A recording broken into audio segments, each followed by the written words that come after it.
to ask, what about the 13,000 crore coal scam of Mr. Adani that the CBI and the ED have not found place to look at? You tell me I have compromised national security with a login portal?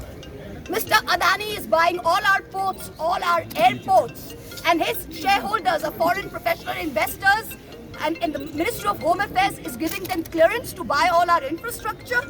नमस्कार, मैं हूं अंशिता। क्या अडानी का नाम लेने से मोदी सरकार और बीजेपी वालों को मिर्ची लग जाती है? क्या अडानी कनेक्शन का जिक्र मोदी सरकार को परेशान करता है? जब जब अडानी पर सवाल उठाने वाले किसी विपक्षी सांसद या नेता के खिलाफ एक्शन हुआ, यह सवाल उठा है। ऐसे में अब जब महुआ मोइत्रा की संसद सदस्यता जाने के बाद उन्होंने कहा कि मेरे खिलाफ कोई सबूत नहीं है, मैंने तो बस अडानी का मुद्दा उठाया था। अब महुआ के इस बयान के बाद सबसे बड़ा सवाल जो उठता है वो ये कि क्या वाकई महुआ को अडानी के खिलाफ बोलने की सजा मिली है? क्या ये महज इत्तेफाक है कि जिसने अडानी को घेरा किसी ना किसी रूप में उसके खिलाफ एक्शन हुआ है? तो इस वीडियो में हम इत्तेफाकों की उसी लंबी फहरिस्त पर चर्चा करने जा रहे हैं। इसके बाद आप खुद तय कीजिए कि विपक्ष सही आरोप लगाता है या हवा हवाई। सबसे पहले तो टीएमसी नेता और अभी अभी सांसद से पूर्व सांसद हुई महुआ मोइत्रा की ही बात करेंगे, क्योंकि वो ताजा शिकार हुई हैं। 7 फरवरी 2023 को महुआ मोइत्रा ने संसद में अडानी पर सवाल उठाए थे। आपको याद भी होगा क्योंकि हमने इस पर भी वीडियो बनाया था। इसके बाद से महुआ बीजेपी के निशाने पर आ गई। लंबे समय से महुआ को घेरने की कोशिश में लगी बीजेपी के हाथ अक्टूबर में बड़ा मुद्दा लगा। बीजेपी सांसद निशिकांत दुबे ने 15 अक्टूबर को लोकसभा अध्यक्ष ओम बिरला के लिए एक पत्र लिखा और महुआ पर पैसे लेकर सवाल पूछने का आरोप लगा दिया। इस मामले में कितनी तेजी से काम हुआ, इसे ऐसे समझिए कि मामला अक्टूबर में एथिक्स कमेटी में पहुंचा और 8 दिसंबर को तो महुआ संसद से आउट हो गई। वहीं दूसरी तरफ दानिश अल्वी ने बीजेपी सांसद रमेश विधूड़ी के खिलाफ इससे पहले की शिकायत की हुई है, लेकिन अभी तक मामला लटका हुआ है।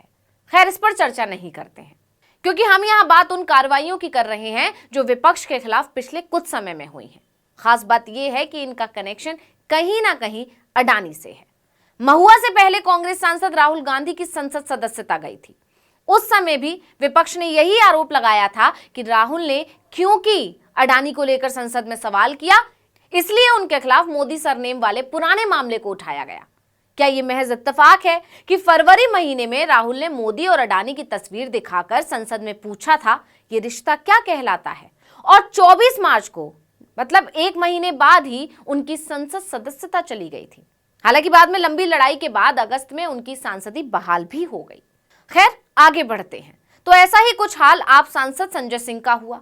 उन्होंने भी संसद और संसद के बाहर अडानी पर सवाल उठाए थे। अगस्त 2023 में संजय सिंह ने गुजरात सरकार से सवाल पूछते हुए अडानी ग्रुप पर गंभीर आरोप लगाए थे। इसके बाद ईडी इनके घर पहुंच गई और उन्हें अक्टूबर में शराब घोटाले के आरोप में 10 घंटे तक चली छापेमारी के बाद गिरफ्तार कर लिया। अभी सूची खत्म नहीं हुई है, आगे और भी है। कांग्रेस सांसद रजनी पाटिल को 10 फरवरी को सदन की कार्यवाही की रिकॉर्डिंग करने पर मौजूदा सत्र के लिए राज्यसभा से निलंबित कर दिया था। विपक्ष का इस पर कहना था कि रजनी के खिलाफ यह कार्रवाई इसलिए हुई थी क्योंकि जो क्लिप उन्होंने साझा की थी उसमें विपक्ष ने सदन के वेल में आकर मोदी अडानी भाई भाई के नारे लगाए थे, जबकि संसद टीवी ने इसे रिकॉर्ड से हटा दिया था। यही नहीं, आपको याद होगा पवन खेड़ा को भी हिरासत में लिया गया था जब प्रधानमंत्री नरेंद्र मोदी के खिलाफ आपत्तिजनक शब्दों का इस्तेमाल करने के आरोप में कांग्रेस नेता पवन खेड़ा के खिलाफ एफआईआर दर्ज हो गई थी। इसके बाद असम पुलिस ने उन्हें गिरफ्तार कर लिया था, जबकि आपत्तिजनक शब्द एक टिप्पणी थी जो उन्होंने गलती से की थी। उन्होंने एक प्रेस कॉन्फ्रेंस के दौरान नरेंद्र दामोदर दास मोदी को नरेंद्र गौतम दास मोदी कह दिया था। इस पर उनके खिलाफ मामला दर्ज हुआ और तुरंत कार्रवाई हुई थी। यहां भी कनेक्शन गौतम अडानी से था। सिर्फ यही नहीं, कांग्रेस ने यह भी आरोप लगाया है कि पहले तो सरकार अडानी पर चर्चा की अनुमति नहीं देती है, अडानी मुद्दे पर जेपीसी का गठन नहीं कर रही थी, और जब विपक्ष सरकार के खिलाफ विरोध प्रदर्शन कर रहा था तो उसकी आवाज को दबाने के लिए संसद में ऑडियो को म्यूट कर दिया गया। यानी अडानी के खिलाफ सवाल भी सरकार नहीं पूछने देती है। वहीं इस लिस्ट में सिर्फ सांसदों और विपक्षी नेताओं के ही नाम नहीं है, बल्कि जानकारों का दावा है कि एनडीटीवी चैनल में अडानी समूह की एंट्री की भी यही एक वजह है। आप जानते ही हैं कि जहां एक तरफ सभी प्रमुख मीडिया संस्थानों पर गोदी मीडिया का टैग लगा हुआ है, ऐसे में एनडीटीवी एकमात्र सैटेलाइट चैनल था जो धारा के विपरीत बह रहा था। अडानी पर भी खुलकर हमला बोल रहा था।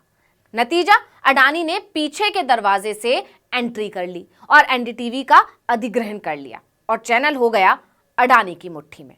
हालांकि ये साबित करना कठिन है कि लोकसभा से महुआ की या राहुल गांधी की सदस्यता जाने का सीधा कनेक्शन अडानी से है, लेकिन जब हम इन तमाम घटनाओं को, जिनका हमने इन वीडियो में जिक्र किया है, उनको देखते हैं तो ऐसी संभावनाओं के बारे में कई सवाल उठते हैं, ऐसी संभावनाएं पैदा होती हैं। राहुल गांधी की सदस्यता जाने के बाद इस चर्चा ने खूब जोर पकड़ा था कि अडानी के खिलाफ बोलने से बीजेपी वालों को मिर्ची लग जाती है। उसके बाद एक के बाद एक ऐसे कई मामले आए और अब तो महुआ मोइत्रा की भी संसद सदस्यता चली गई, क्योंकि उन पर लगे आरोप में सबसे बड़ा आरोप ही यही था कि महुआ ने संसद में कुल 61 सवाल पूछे थे, जिनमें से 50 सवाल सिर्फ अडानी समूह से जुड़े हुए थे। क्या इसका मतलब ये नहीं है कि सवाल अडानी पर उठता है तो दर्द भाजपा को होता है? आपकी इस पर क्या राय है, हमें कमेंट करके जरूर बताइए। इस वीडियो में इतना ही। नमस्कार।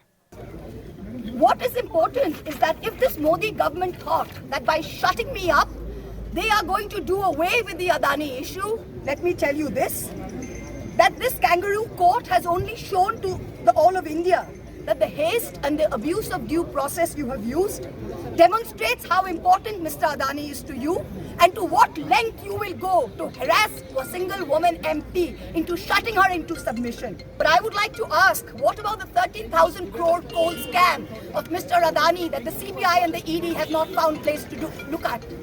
You tell me I have compromised national security with a login portal? Mr. Adani is buying all our ports, all our airports, and his shareholders are foreign professional investors, and the Ministry of Home Affairs is giving them clearance to buy all our infrastructure. Ramesh Biduri stands up in Parliament and says to Danish Ali, he's one of 26 Muslim MPs, only one of 26. In a country of 200 million Muslims, the BJP has 303 MPs and has not sent one Muslim to Parliament. Ramesh Biduri stood up and told Danish Ali, ye bhadwa, ye katwa, no action has been taken. Nothing has been taken. You hate minorities. You hate women. You detest Nari Shakti. You cannot handle power and authority.